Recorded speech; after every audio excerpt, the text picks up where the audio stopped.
So housing and rents in Canada, they are unaffordable for everyone, unaffordable for new immigrants, unaffordable for students, very, very unaffordable for the citizens that have been living in Canada, right? I've talked to many Canadians, they want to move out of Canada. And this is clear mismanagement because of the government. And when we see the government, they've been always talking about the supply side. The supply is less, supply is less. First of all, why were they sleeping for the last 9 years?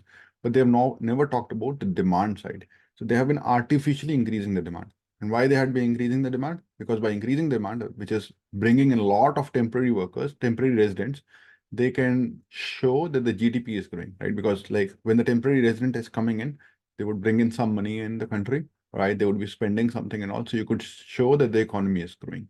But those are artificial numbers. Those are not real numbers. But I'll show my screen and I'll show you how mismanaged the immigration policies and all of the government are. And I'll show you like how the government is not showing the real facts and all. But these facts are already available on the Canadian government's website. I am also a recent immigrant to Canada and I love this country. Probably the best country, like not probably, it is for sure the best country for any immigrant. I was in US before and I moved to Canada to try out how Canada is. And I feel for my kids, Canada is the best country. But it has been mismanaged for the last 8, 9 years, and we've seen that everybody feels the pain. But let's see how it was mismanaged.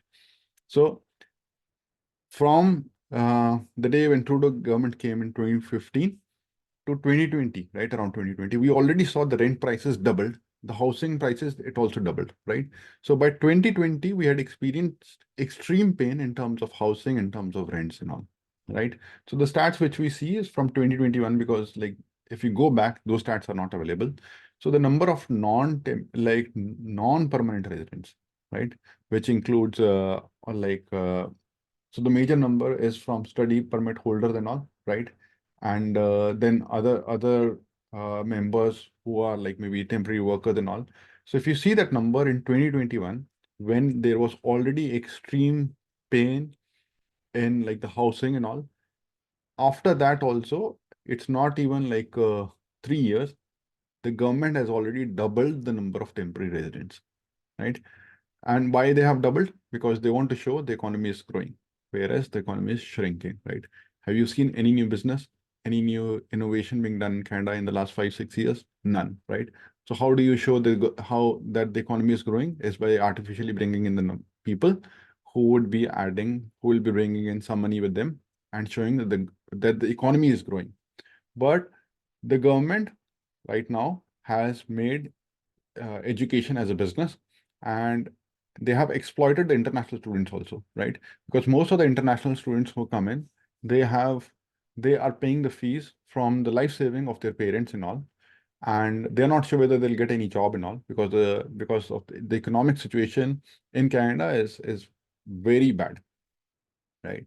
And all Canada wants to do right now, the Canadian government wants to inflate the GDP by bringing in these temporary residents who are contributing to the economy for a few years, right? Just so that they can protect their face and all. They cannot like they can just show artificial numbers and all, the artificial GDP or like the inflated GDP and all. So let's talk about the quality of immigrants that are coming into Canada, right? So if you see here is the list of Indians, I'm an Indian, right? So if you see the quality of people that are coming in, let's talk the case of Indians. So here, the median household income in US of Indian immigrants is 152K, right? 152K.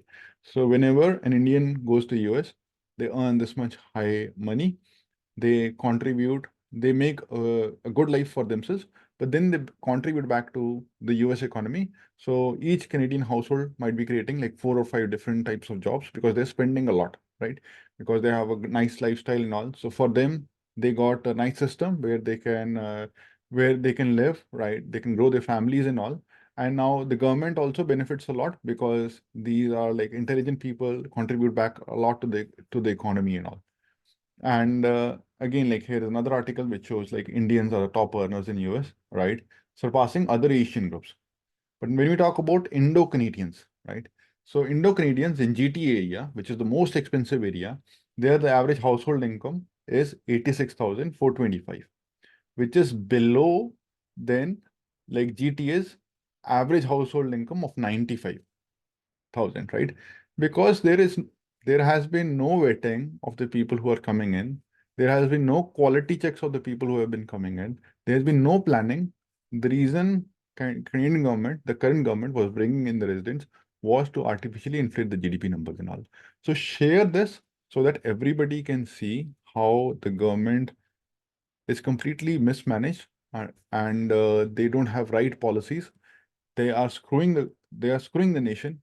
They are not using the funds nicely. They are artificially bloating the numbers and all, and creating a long-term problem, not just for Canadians, for these temporary residents, right?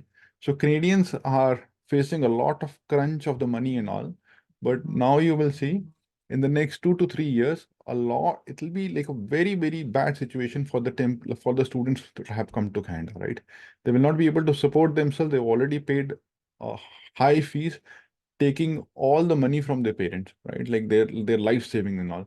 So these temporary students will be in a very, very bad situation because the government, they have looted them, right? The current government, they have not done anything for them. It just they had tried to take money from them to artificially inflate the economy, and they have done equally bad for the Canadian citizens also.